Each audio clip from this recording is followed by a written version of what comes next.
Hey everybody, my name is Elvis, and you're watching Joan of Our House. I'm kind of still riding off of the high from Letterboxd. I know I'm very late, and I'm trying to get these out as fast as possible. Today we'll be watching the first week of August of my journey to watch 365 movies in 365 days. Did I say that right? This has already been a painstaking task. Let's just start talking about August. The first movie that I watched in August was Aniara. This is a Swedish movie, I believe. We follow a crew. I don't think it says, or I don't think I remember how many people are on board this station, the Aniara. Alright, let me just cut to the chase. The world is ending, the world has ended, and this is kind of like the last voyage to Mars, which is supposed to take them 3 weeks. And in the journey from Earth to Mars, there's an obstacle, like a threat that comes towards them. They have to maneuver out of the way, but that obstacle, that object, clipped them, and it clipped their power source. This thing is told in chapters on how much time has been processed, how much time has passed since that diversion.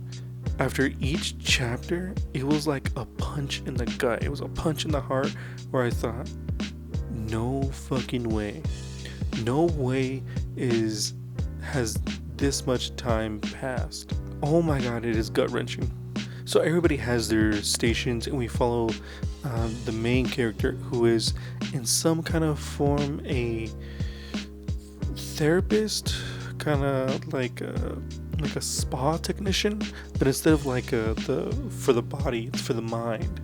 And she puts people in this sleep where they kind of in a trance, where they kind of hold on and kind of like have good memories of Earth and good memories of what it meant, what it felt like to be back in Earth. And immediately when things go wrong, people manipulate the hell out of that machine.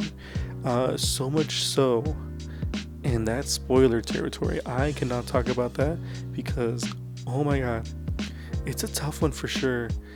Every chapter starts off and there's like this, there's not a bang, there's not a bing, there's not a noise to introduce the chapter. It is just the fact of how much time has passed, and that fact is more and more and more painful as the movie goes on. This movie is tough, dude. After being out there for so long, new religions, new ideologies, balance of power change, and it brings out the ugliness that is humanity, and it puts them all in this confined place, hurtling through space together. And I don't even know what to tell you. This is a crazy ass movie. The next movie that I saw was Throne of Blood. I saw this with Rick and Sabin, and we saw this in like some few short stories from Akira Kurosawa. And man, I gotta tell you, this being shot in black and white and still being able to tell that we are in a otherworldly fantasy, mystical setting, for that to be accomplished in black and white is amazing on its own, and for it to be done throughout the entire movie is crazy. Look, if you're watching this and you see that it's black and white and it's turning you off, I implore you to reconsider. All right. Let me back up. So we followed two characters. I can't remember their names off the top of my head, but it's the archer and the staff, they're in a forest and they come across a witch that tells them that you're gonna get promoted and you're gonna get promoted. And they're like, oh yeah, that's pretty fucking cool. Hell yeah, they're kind of feeling themselves, and they get back to the headquarters. Everything goes wrong, and it forces them to get promoted. It's the promotion that they didn't want, but also the witch has said some other things that worried the two men, and all these things, and they just kind of thought, oh my god, is my life really destined to go out this way? And yeah, it's insane. I won't say the ending, but I think if you're into films and you know about the Throne of Blood, you know the ending that I'm talking about. That entire ending was so damn impressive. Yeah, oh my god, yeah, what a crazy feat. The next movie that I saw was Ghost in the Shell, 2017, I think. Look, with me talking about Ghost in the Shell, I needed to watch something else, and I think this is probably a good thing for me to kind of like jump into to see how good is it.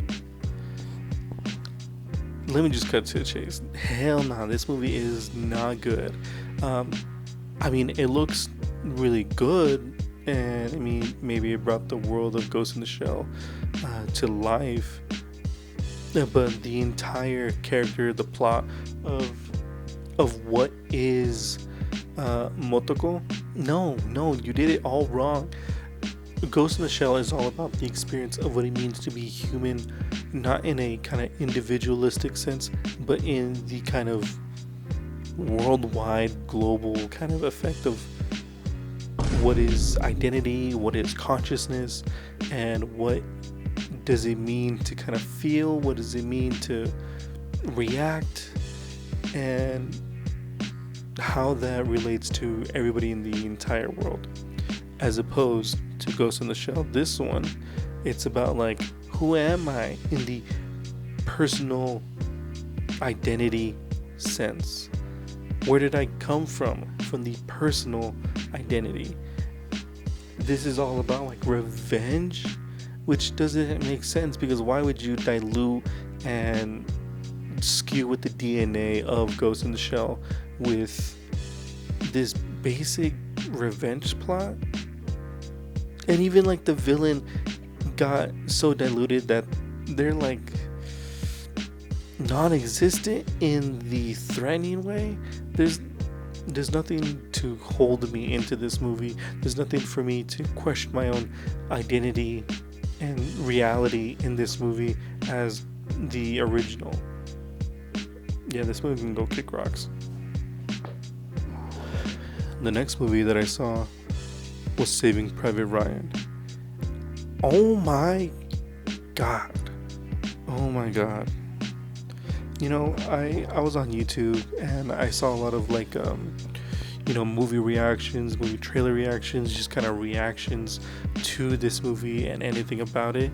And I gotta tell you, I haven't seen this movie in a few years, and seeing it again for the first time, it was heartbreaking, it was almost nauseating, it was overstimulating in the most incredibly chaotic, beautiful way. And Jesus, dude, oh my god. Everybody in this movie, from Vin Diesel and Tom Hanks and like everybody else in this cast, was at their top notch. And this movie is incredibly beautiful in the worst sense. Like, I really felt like I was dodging bullets, I was holding my breath, I had like almost anxiety from the fear of getting shot, and I was behind a screen. This is an incredible war film that quite literally changed the game of war films from here on out. Dude, bravo. Bravo to this movie. Oh my god, this movie is so good.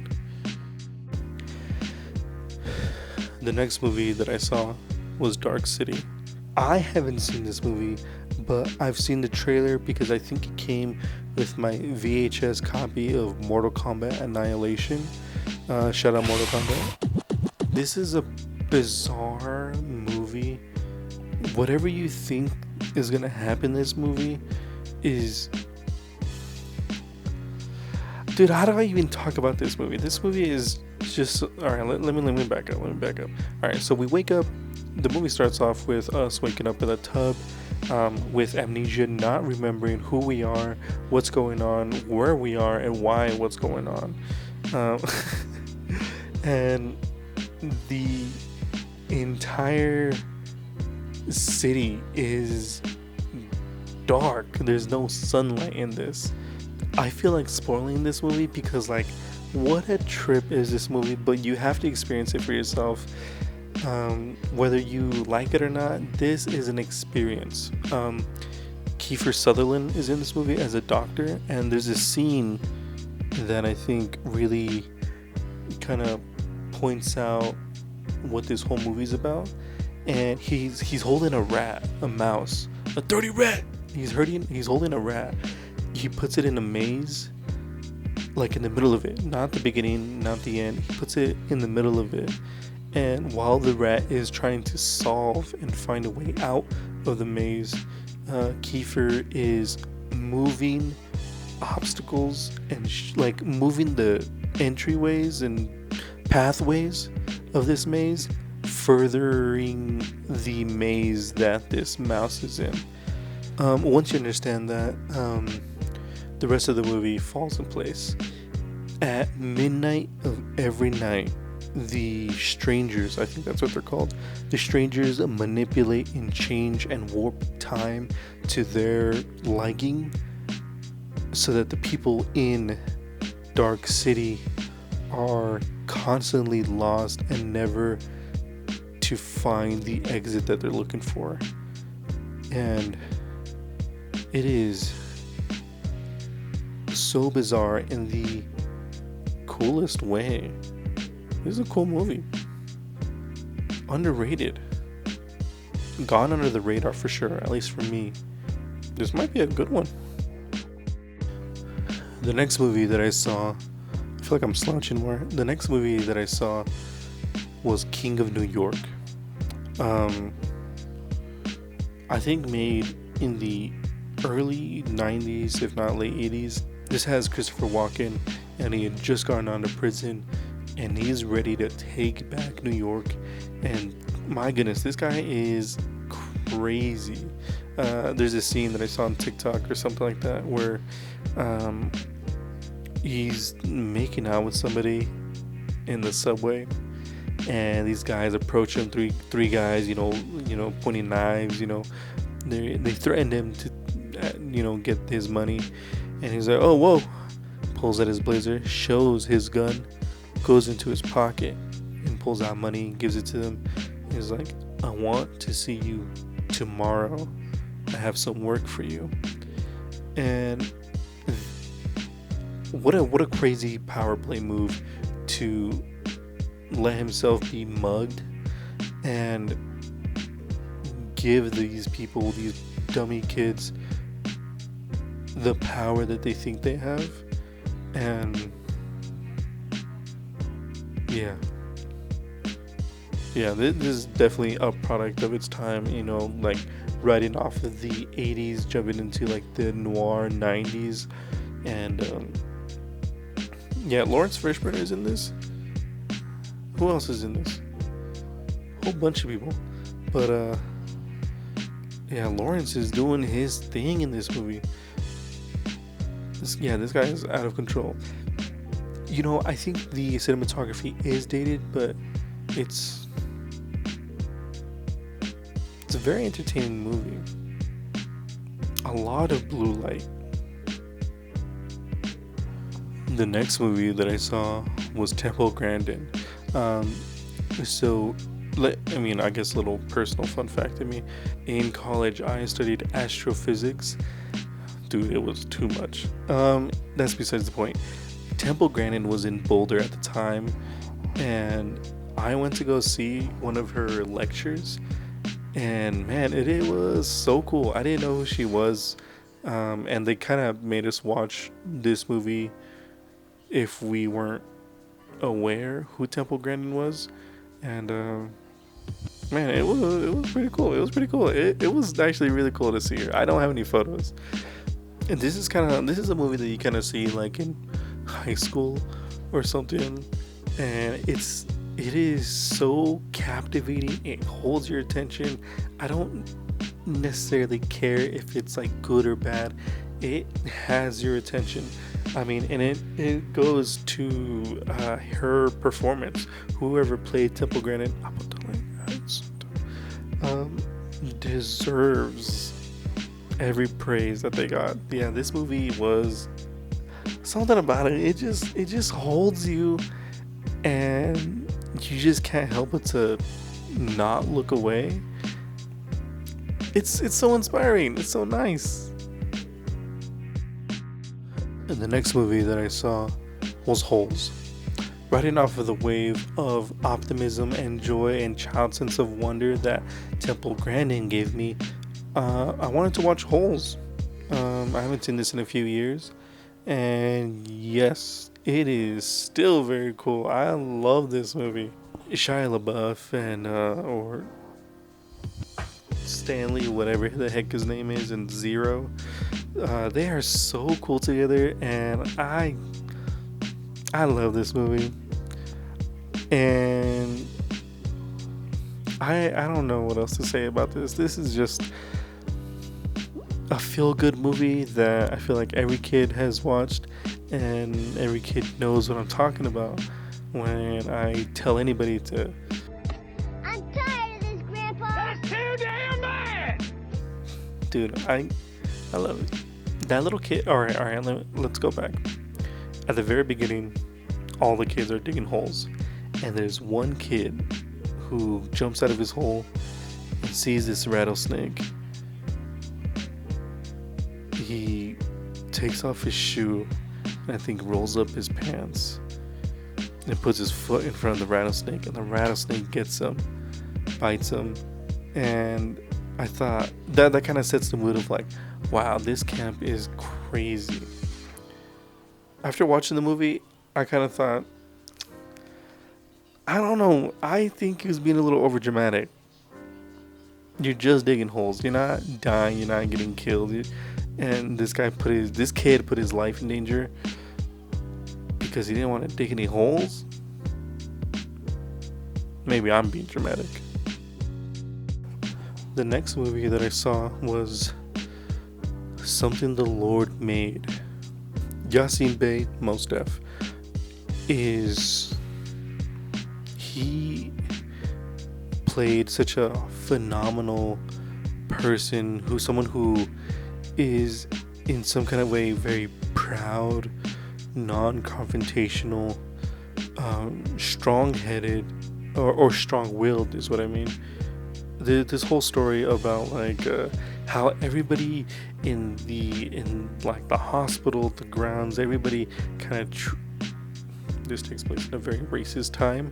It makes me so proud to see Yasin Bey in a white coat while all these bitch-ass white people look on disbelief of like, what's going on here? Why is a black man in a white robe? Why is he in a doctor's uniform?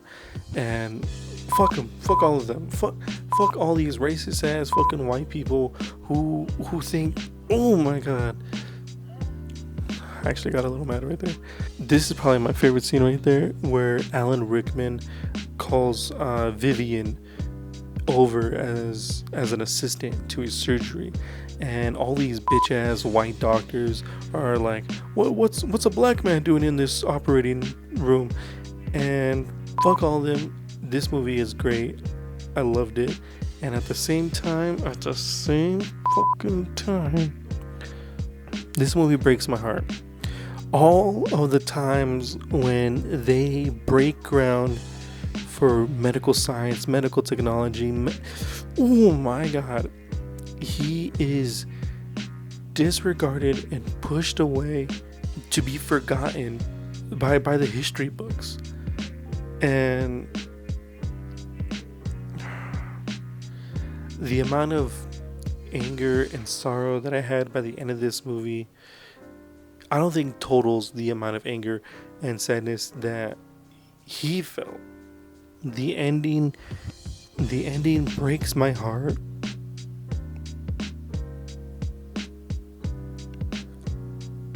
That's all I can say. I can't say anymore. The next movie that I saw was Neja 1. I had just gotten an email a little while ago inviting me to watch Neja 2 from Letterboxd. Hi, Letterboxd. Wow. Just having the honor and privilege to go to watch Neja 2, I needed to do my homework, and I watched Neja 1, and dog, you guys are missing out. I'm missing out. This whole movie was a simulation masterclass. There are parts where they were flexing how well they can do cloud and smoke simulation, how well they can do water simulation, fabric simulation, simulation. No, I'm just fucking. All right. So we followed Neja, and in the beginning, it explains it very clearly that there was a kind of spirit stone that was split in half, and one of them was the spirit, one of them was the demon core.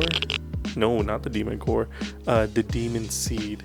And they were both placed in their own entities, destined to fight each other at the end. Neja has a handicap and is wearing a golden bracelet, golden necklace that handicaps them to so that they won't become a demon. And it's all about how Neja doesn't fit in with their city, their village, their even in their family. Neja is this overpowered fireball of power. Dude, this movie is so cool. I can tell I'm getting excited. This movie is very good. If you have a chance to watch this, which is it's on Tubi. Actually, a lot of the movies that I see are on Tubi, except for a few YouTube movies. Not YouTube. Dude, holy hell, watch the hell out of this movie. I don't care if you're not that into anime or anything like that. This is just a very good movie. Cool. That's the first week of August and all the movies that I saw. Please recommend me a movie. I am running low on movies that interest me. Jojo, I'll see you in the next video. But yeah, this is it. Kind of like what I was saying in my previous video, I'm finally over my hunch, and I'm recording this on August 20th when I was supposed to record this last week. It has been a struggle, and I am so glad that it's over. And yeah, I'm excited to hear what you guys say, what movie recommendations you guys have. Hell yeah, let me know. I'm ready to throw down. Well, I'll see you guys next week or as soon as possible. And yeah, I'll see you guys then. Bye.